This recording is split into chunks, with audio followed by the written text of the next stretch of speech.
Malani Mabunda. Mais Ilukamba, si tu es intelligent, si tu es un grand professeur, tel qu'on nous l'a dit, il est grand temps de rendre ta billet. C'est pour ton honneur. Il faut rendre ta billet, bien enfant, avant que vous soyez humiliés. Parce que devant les élus du peuple, il sera humilié comme un enfant.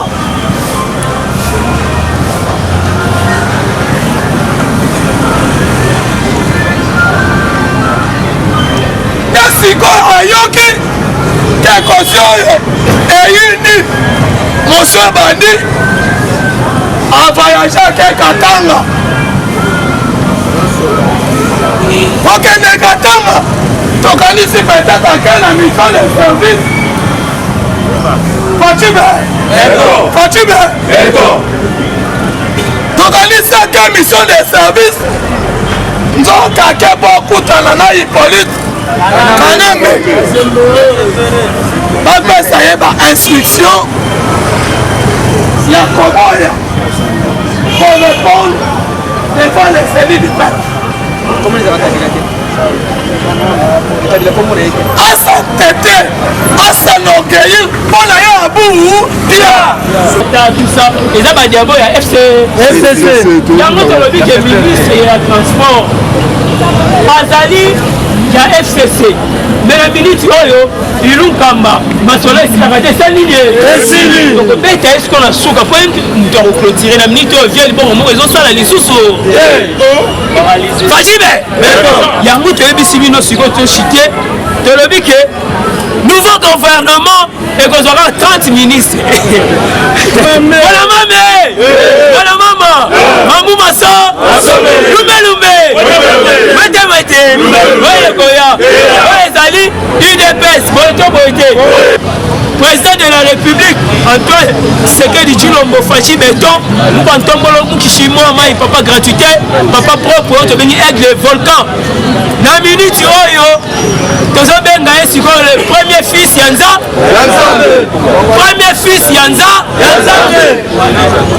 nazo ebisabino ke bileki bango bisali nini na minute oyo des alternance ya pouvoir tobandaki na programme à 100 jours boyete esimbi te tokiti tosali décrispation politique esimbi te bamoïse mundele baya te tomoni baprisonnier bazali na prison tokotanga nyonso te tosa synthèse mpo tolobela yango déjà tomoni bao bazali prison oyo bino nyonso boyebi toyebi keno grand prêtre oyo uti obima mikolo oyo boyebi komona ye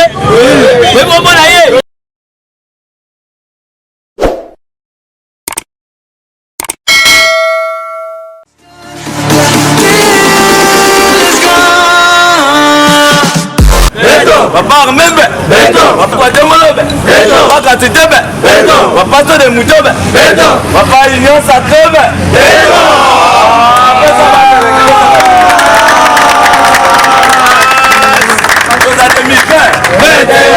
aux années 2020, le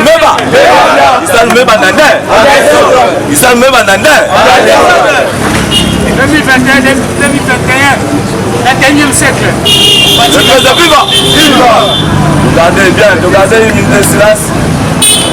Dobana y ma partie avant de le canal info na biso, va communiquer na information na biso. Ya mokola lelo.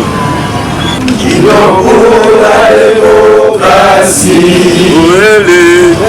Et progrès social. Notre parti qui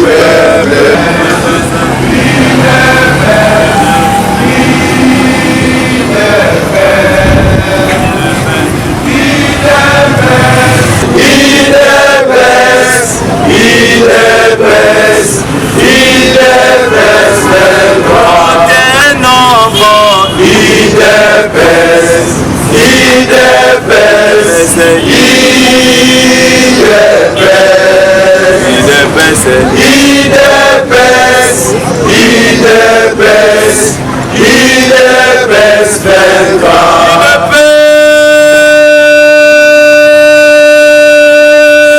Viva! Viva! IDPS, viva! Viva! Etienne Sekedi Mamoulou, héros national, viva! Viva! Viva! Viva!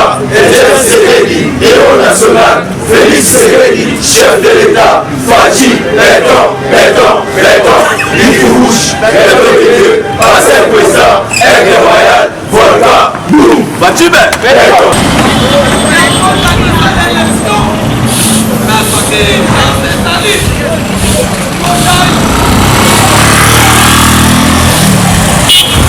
Motion de censure Kotaki au niveau du bureau de l'Assemblée nationale, au bureau d'âge. Malgré qu'ils ont obtenu la contestation, mais tu as dit que pour constitutionnel, après si on va pouvoir, après si on va garantir, on va exécuter. Par contre, ça dit va faire courant de l'Assemblée nationale. Même si les gens ont sa premier ministre, ils vont deuxième info, ils ont dit que le président Félix Tshisekedi a confirmé pendant ce mois à février au Banda, a investi comme président de l'Union africaine. Donc, à 5 000 concours, il y a surtout sur les plans spirituels, on va s'appeler pour la passation à pouvoir reçoit et les Canadiens Moko, il y a bien. La qui va captation sur le point de vue, il y a gestion. Il y a un nouveau gouvernement, donc le gouvernement est à la dynamique à venir. Président Jean-Marc Kaboul, malgré que Azaki est compris donc par rapport à l'échange à ça qui est un journaliste et tout, là je c'était mais ton n'a pas de bureau, malgré que nous avons français, par une discrétion, c'est là que apparemment parce que là il y a l'interne et comment il y a la presse et puis on a comment Philippane. Il faut même être beaucoup plus global parce que non, Azaki une matière politique. Or en soi, les Azaki échangent toujours ça là. Or nous sommes beaucoup plus rapide que non, à quel divulguer va secret politique. Or l'échange n'avait rien à voir la presse, mais en soi, la ligne de l'Obaké, soit mon Noki, mais là, Nini, soit mon Noki, mais là, mon Nini. Président Jean-Marc Kaboul, il y a un échange à constater que ma frère a recevoir Bango, na projet de Nango, il y a une union sacrée pour la nation congolaise. Ma commune n'a pas autre en français les ambitions démesurées. Là, ma demande de mon collègue Makassi. Par contre, c'est peut-être dans le système où sous route, tu vas accepter un côté. Mais il y a le bon à ce moment qui a un bon à assez. Il y a un bon à il y a le fait que information pour la débat de sida. Information sur les Bango Moko. Parce qu'on a gagné, parce qu'on a moyen la télévision. Déjà, sur la nuit, on peut se faire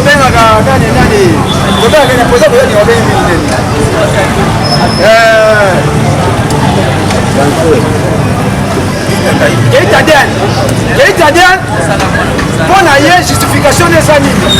À cette justification, en fonction, il y a un accord qui est au sol. Soit il n'est pas raté, il y a un match de la Caneva. Soit il n'est pas raté, à chaque fois, Caneva. À son poste, il n'est pas gérer actuellement, à gérer dans mon côté. À gérer, quand on surtout par un projet, parce qu'il y a un projet d'ailleurs. Alors, ceux qui puissent, ma communauté a une dépense. Tout comme ils vont réveiller ma bobanaye.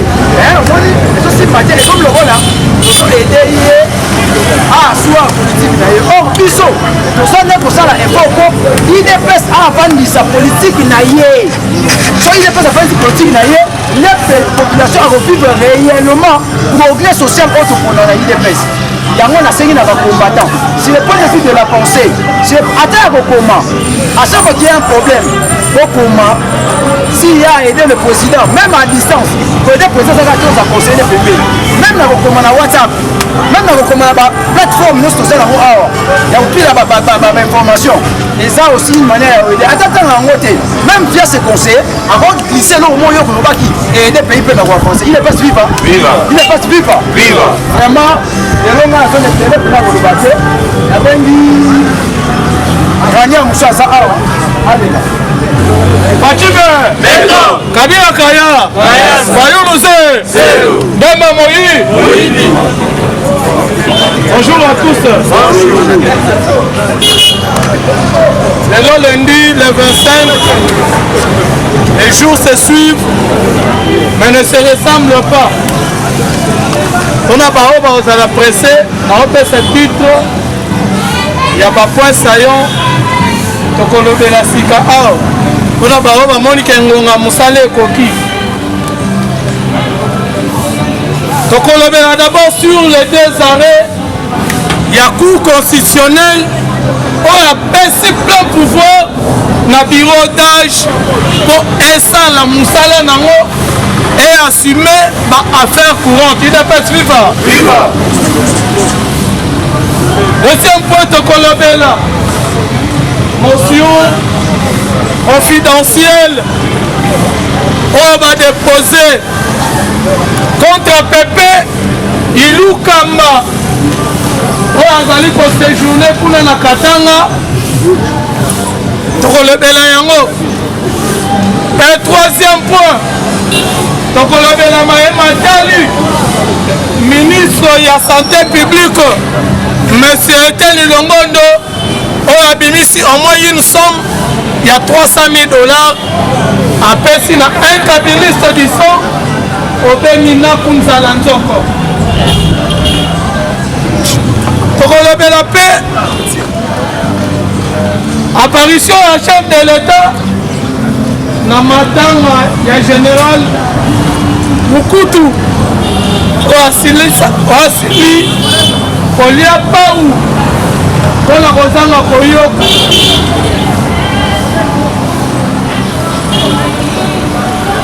Donc on lève la paix, arrivé, il y a Sylvestre Lukamba, Nakatanga, et le Konini, Ilukamba Kekosala, Nakatanga. Voilà au moins quelques points saillants. Donc on lève la Natonga. Ilukamba accueilli, toi accueillité. Ilukamba accueilli, toi accueillité.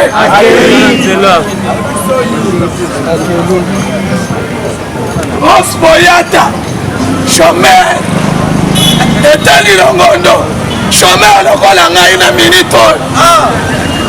Oh ba ministre Kingani, okoma ba chômeur, biso na bino tokokani. Si bowela kikokende, bobosani ba combattant oyo basouffrir.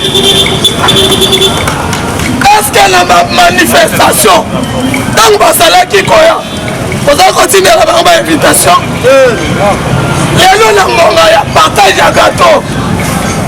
Non, j'ai des neveux, j'ai des nièces, ils doivent travailler. C'est ça le moment. Bengo ba neveux, bengo ba nièces, batia au poids bakombata baboyi bino. Il n'est pas suivant. Ce qui n'a lieu que pas là-haut, Panzasani.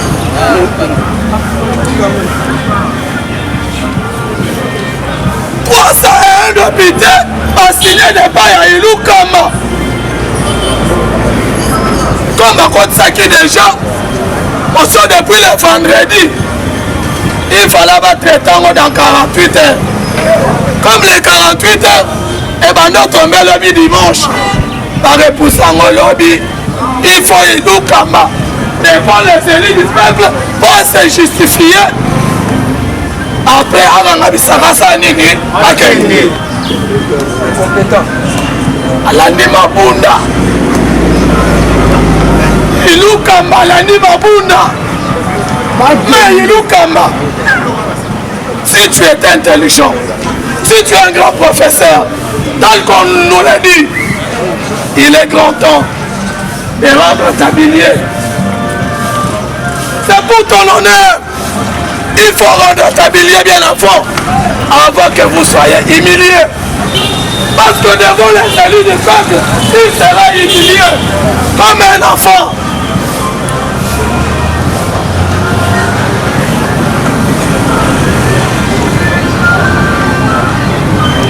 Yasiko Ayoki, quelque chose est uni. promotion ebandi avoyage ake Katanga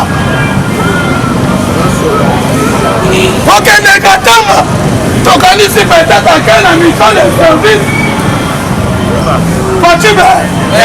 Fatime tokanisi ake mission de service nzoka ake bokutana na Hippolyte Kanambe bapesa ye instruction ya komoya pour répondre devant les élus du peuple. Asa tete, asa n'orgueillir, pour la ya abou, dia.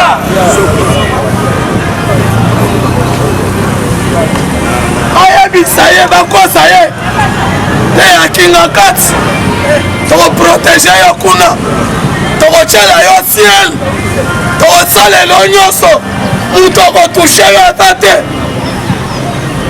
Tocha pe ba caméra caché na biso kuna. Kinga kati ade na maboko. Bakosa yo te. Ochele kadena. Esili pona yo. Accueilli. Tokomi kotala. Nous faisons il y a une union sacrée de la nation. Ozo ya kala mingi te. Que tu sais biloke. Biso toza batu ya lumbe moite oya koya tosi tosinye yo totikala na yo faci bete chilombo tikala na yo faci beta chilombo tikala na yo faci beta chilombo tikala na yo faci beta chilombo IDPS viva dans le bateau toyebisi bino ke eza makambo ya pouvoir ekomi ele oyo bazelaki pouvoir bakozela yango ti mokolo nyonso osala nini ye okobotama ndefu na lolemo ebimi mpe ekomi pembe okozela ti nati faci na pouvoir seko na se yango tolobi soki atakufi tozwi wane tokende tosikana na présidence akozala wana parce que biso mpe tounela pouvoir ebele yo sikoyo ozoya olobi ete manda wana esila yo remplace na ndenge nini yango tolobi boye toleka to toleka te tolobi ke deux ans ya alternance ya pouvoir ya mokonzi ya mboka sikoyo bomotuna ngulu alobi ngai te tuna me emalelaka te sa nini alela ndenge nini soso pa alobi okelaka bale ngai kutu innocente soso alelaka te asali nini alela ndenge nini okubetela baspeki moshulu maboko merci beaucoup bomoni sikoyo toleka tolobaki ke président de la république Antoine Sekedi Chilombo Faci Beton Mpantombolo Mukishimo Mai papa gratuité papa propre to bengi aigle volcan na minute oyo tozo benga esiko le premier fils Yanza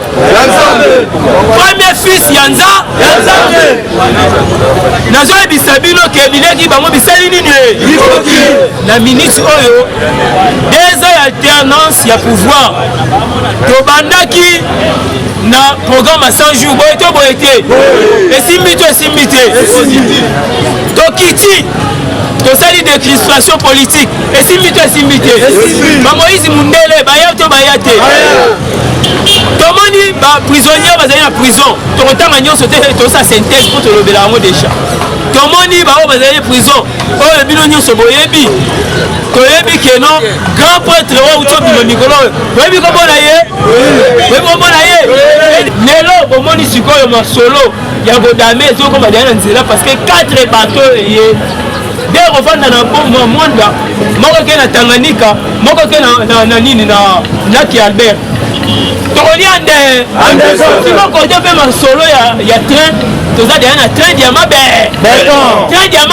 eske facile alobe boko eza munde etela baba maboko yango tolobi ke abisa transcope ama olanda babimere te non elinge mata tout ça eza badiabo ya FCC yango tolobi ke ministre ya transport azali ya FCC mais na minute oyo ilunkamba masolo esilaka te esa nini tokobeta esiko na suka po moto akoclotire na minute oyo vie libongo moko ezosala lisusu fajibe yango toyebisi bino sikoyo toshite tolobi ke nouveau gouvernement ekozwaka 30 ministres wana mame wana mama mamu maso lumbe mete oyo ekoya oyo ezali udps boye to boye te fajibe okolala bongokanga ba ebideki bango bisali nini nyama nyonso ya nyama kolia te oyo oyebi kobelaka mefandisa munoko na yo tozalaki na moyibi munene ya kamere ale mbongo ya 100 jours akanisa ke po kamere na faci basi kozala problème te kamere aza problème na biso peuple et puis na l'état parce que ayibaki mbongo ya le ti lelo motema malamu afaci beton alongola kaka dicap te abike nosisa makambo na yo poste no etikali vide eberandi yo ozali ka directeur ete mbongo maboko est-ce que alongoli yo mosala mais kamere ye mo ayebaki makambo nende asalaki nende akomi le prisonnier le plus boss de tous les prisonniers du monde kokonya nani na biso juge nyangi mpe alobi akotika ete po mikolo alali position moko semene ezo efasa nini yango bokomprendre sikoyo kamere alelaki to aleli te akomosengaki ake exilaki ezo soin en complicité na vice ministre ya justice akokende epuis bakamere baza parmi ba 8e non na rapport à mapi bakabila wana balanela nena babemba vous comprenez maintenant munene pe songiso azila bakomona mina chango ya liboso premier 15 non okoki mawa adoki mikuna bakosala mukwa kama. Bonjour papa. Bonjour madame le journaliste. Bonne santé kombo nani? Oui, santé bien, kombo nangai na se présenter na kombo ya Landry Soumaïl naza président ya mobilisation ya base Biki Rouge. OK, merci beaucoup. Biso tozali journaliste na cameraman ya team Papi ya Beli TV. Tosali de centre na biso na parlement debout ezalaka chaque tongo na bandal okoloba na biso par rapport ya base na bino eza formé ya nini? En tout cas base au premièrement eza mokonzi liswa mokonzi. Donc eza liswa mokonzi biso toza bato ya IDPS depuis bomwana tozolanda toujours idéologie ya tata na biso que son âme repose en paix Etienne Tshisekedi wa Mulumba. Donc ayebisaka Kabila akotikala ye moko na bana na ye na mwasi na ye. Donc apesaka prophétie kala prophétie ngo yango tokomomona ekomokokisa malelo. Donc biso tozali biso mokonza mboka donc base Biki Rouge na kati ya bandalo. Merci beaucoup papa. Papa Nani Landry. Papa Landry, on veut un peu pour développer biso chaque 8 heures na tongo beauté makaawa bolobelaka sur les informations oyo ezoleka ou bien bolobelaka surtout mingi pour na président na biso Faci Beton. En tout cas awa eza base Biki Rouge donc eza ndenge moko na ba base nyonso tuté awa tolobelaka nyonso tolobelaka mokonzi na biso président Faci Beton tolobelaka pe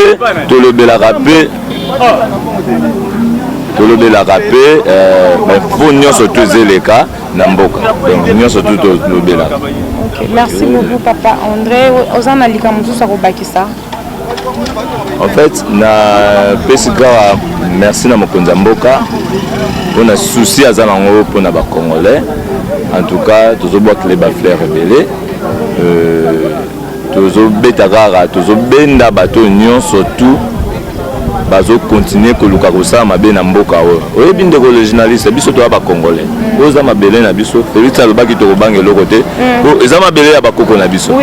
Alors toza na mboka mosusu te yango monaka biso bacombattant tozaka lisu likolo ya lisu po tozala na besoin te moto adéranger pouvoir na biso oyo oyebi pouvoir oyo toya malembe lokwa caméléon ti tokomi place tokomi. Donc yango tolobelaka nyonso donc tokebisaka pe bato nyonso to po biso to alumbe. Donc soki otie musapi na 10 heures juste na 10 heures 1 minute omoni biso na nzela na donc napesi merci na mokonzi ya mboka donc ka nde tolobaka base ya na nsima na ye mpe ketikala ekekontinue kaka kozala na nsima na ye.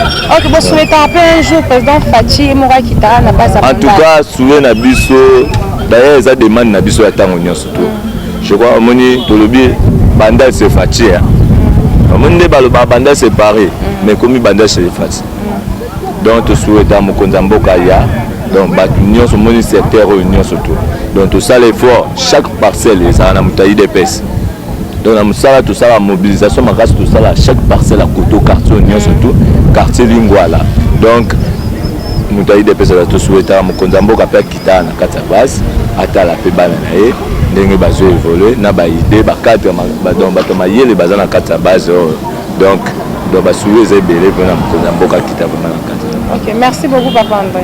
Merci.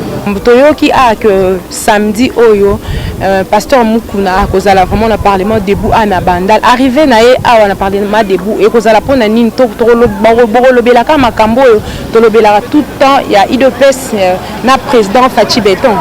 En tout cas arrivé, merci beaucoup d'abord pour la parole. Arrivé avec Mukuna, je crois que biso nyonso toyebi que avec Mukuna asala réveil patriotique.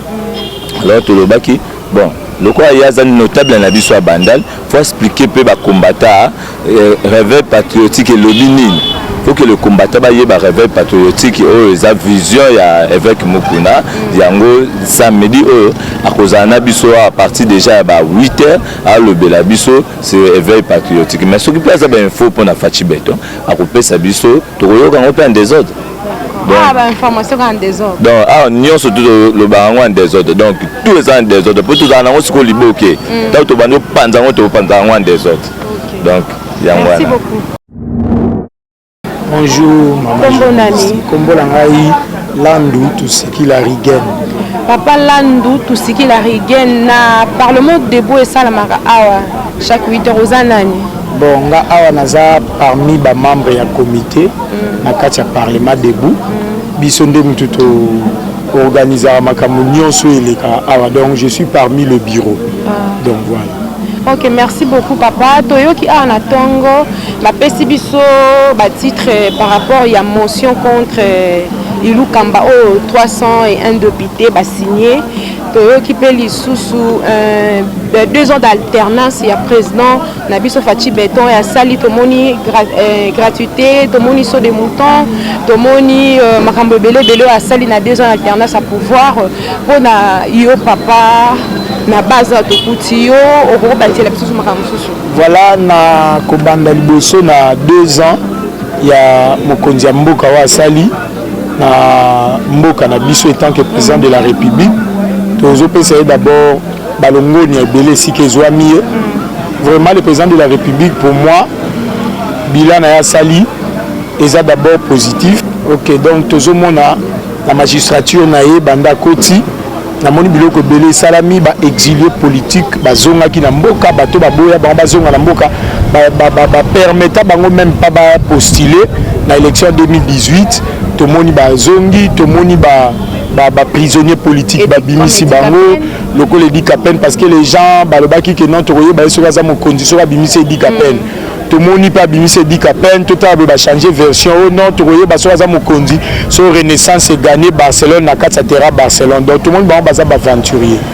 Alors là je veux dire que non bileza positif tout le monde gratuité il y a enseignement Covid n'est dérangé biso malgré tout ça que ba congolais ba zone na comprendre était maladie ezali Covid déjà tout le monde ba makambo belé azo sala ameki ko remettre un peu état de droit na nzela ça vraiment c'est un homme à féliciter nazo continuer ko féliciter et puis na ba juge oignon so ba nommé ba magistrat tout donc vraiment nazo saluer bango vraiment que na musala o bazo prôner état de droit na kati ya mboka to moni yango vraiment ezo kende malgré notre commune à Soukate mais ils a déjà mis en place na début ezo kende donc ça nazo féliciter déjà mokonzi ya mboka na ba initiative wana et nazo kende susu koloba pona motion o baibaki kotia pona Ilunga Ilukamba étant que premier ministre vraiment madame la journaliste moi je ne comprends pas. Parfois, si on a fait, je fais des analyses. C'est que les gens viennent devant la télé pour dire que non, nous sommes pour le peuple. moi je pense que baza ba menteur bakosaga ils ne sont pas pour le peuple pour ce cas qui pour le peuple dès le premier jour tant le président de la République a salaki un message adresse à la nation à kendaki na consultation mutu azama yele soit disant professeur entre guillemets au benga mama professeur parce que ce total na moko batu ba bomi mboka na bango ce sont des professeurs ya ba université onions bazaki que tour ya Kabila et leur le quoi permettait bango bazu ba bomi mboka pour leur information pour na koyebisa bango que ils seront punis à Dieu. Moi je suis quelqu'un qui prie na que Bible le Bible ne laisse jamais impuni.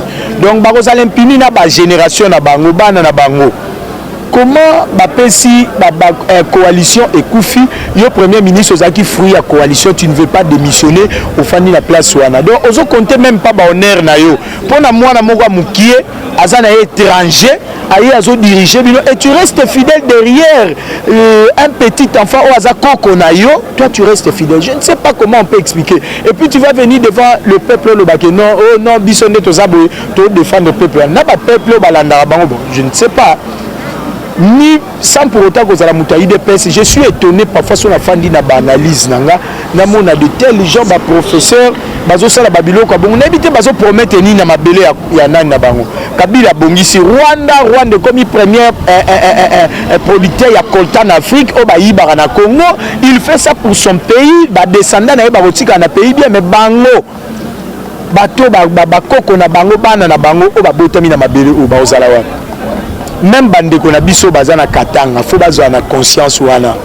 vous le savez bien il n'est pas congolais c'est très clair mais comment donc bino bozo ke kokanga mana mutu moko o azo promettre bino le côté vous avez vu il a dit qu'il est congolais to moni ndeko na biso dit qu'à peine na prison il a fait combien d'années est-ce que mutu na bolingo ya ndeko na ye même si Asali Mabe peut le retenir pendant 20 ans de prison afin d'aka na kati ya captivité moko innocent et bien le côté sans que basambisa et tu dis que mutu wana za ndeko na bino je ne sais pas même bango moko joa ba ilunga ilukamba babi baza ba katange aza ndeko na bango donc ndeko na bino musubo bwaki là je veux dire que non ba meka kozonga simepi ilukamba étant que PPO tozobenga azwa conscience étant que oezamboka na afin que aye ba kosala démission parce que lobby mardi ba ko destituer vouloir ou pas donc aluka ko bima na honneur. Et si je vais encore ajouter pour concernant o bazaba soit-disant opposant opposition te pegisi angote na kati ya mboka mais sauf qu'il faut la opposition moko eza modéré ce que eza babilo ko eza bien il faut qu'on apprécie oya mabe ozo sala pour mboka ke neliboso mais ya haine tribal to lingi angote na mboka c'est ça que le président azoko bunda pona yango ba haine tribal donc batika makamba la haine wana bazana ngo to soutenir pour payer que union sacrée ezaki eloko mona kati wana opposition ezalaki bango tout que ça soit Fayulu banani bakota bino nyonso travailler pas pour les intérêts sauvons d'abord le Congo moni le to wana ba passe ya mai courant ba réalité belé banzela nyonso wana ba peuple congolais bana ngo besoin mais bango bazotala nan d'abord ba intérêt na bango donc batika babiloko wana et puis nalina lo bana makambo etali sous justice na biso tozo féliciter justice na biso aliro ezokende.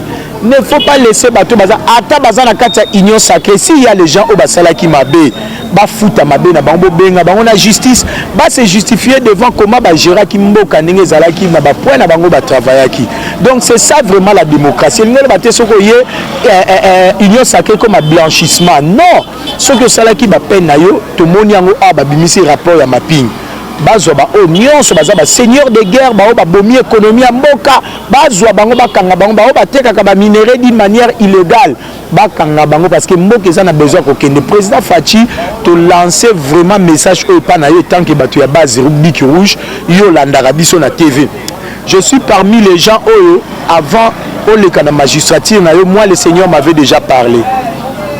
Alors j'ai un message mais moyen des à la répéter pour tout le monde pour te payer sa message wana mais message ezalaka vraiment très clair je ne peux pas parler devant tout le monde mais message ezalaka clair on nzamba ebisaka nga na ebisaka batu bandimaka te puis batu bandimaka te mais j'ai été parlé par le Seigneur alors mususu ezani bo senga na biso pe ezalaka pe parmi ba mambo bazo travailler même na bureau nous avons fait des secrétariats toyebi comment orienter des courriers ba makambo belé nous sommes dans l'UDPS mais to fandi na magistrature na yo to za to fandi mais na ba niveau ya ba cabinet na ezali même ata na cabinet ya Union africaine ezawana. Nous devons travailler parce que tous les bateaux soutenir yo na ba vision na biso to lancer ko ba na vision na yo sala oyo eza malamu pour le peuple congolais. Justice papa, c'est ça qui élève une nation, la Bible nous dit. Yango biso to telemina sima justice et ça la manakati mboka o tia ba moyen na justice nyonso zoloba et ça la afin que to mboka na biso ba ko kende liboso. Voilà ce que je pouvais dire. Merci beaucoup papa. Mot de la fin au recours lancé na président Nabiso Fachi Beton. Vraiment président Fachi Beton to pesio vraiment ba merci balongo nya mingi na makamu nyonso oyo ezoleka na mboka toza sieke avec yo ndenge nzamba ebisaki biso mboka oyo ko avancer. Donc toujours toza simana yo continuer ko se souvenir na batu nyonso yo yebi bazo ko soutenir yo. Ndongo moni pe biso boy oko sala biso pe appel toko ya oza président ya bana nyonso. Ngai nazala étonné na mona même ata bandego na biso oto mona ba enfant de la rue yambaki bango. Ça c'est être humble. La vie, un président de la République a joué un niveau nyonso. Donc, tout le monde humilité na yo donc tous les personnes balongonia nga depuis au côté na pouvoir ti lelo na sambe la pona er nyos na buka mabolongo c'est chaque jour.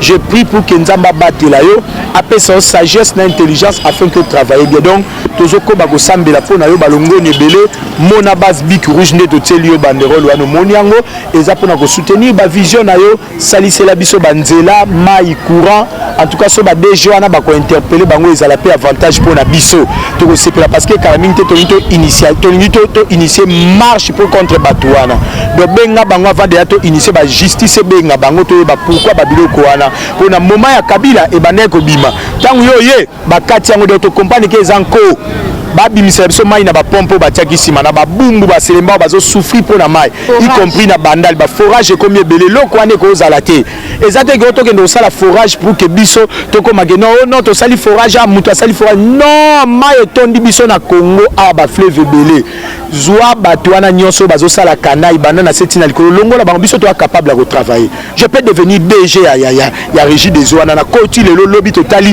ba makamto zo déranger pour te pomper les bato mai basa bato ba mité mama be président bazo quitter sa valeur na yo et pas ya bato. Donc voilà le message que Tokoka a lancé tout droit vers le président de la République. To saluer maman Denise to pesibino ba mbote belé en tout cas ma bonne deli toujours ensemble na ebike mboke okende liboso. Merci beaucoup papa.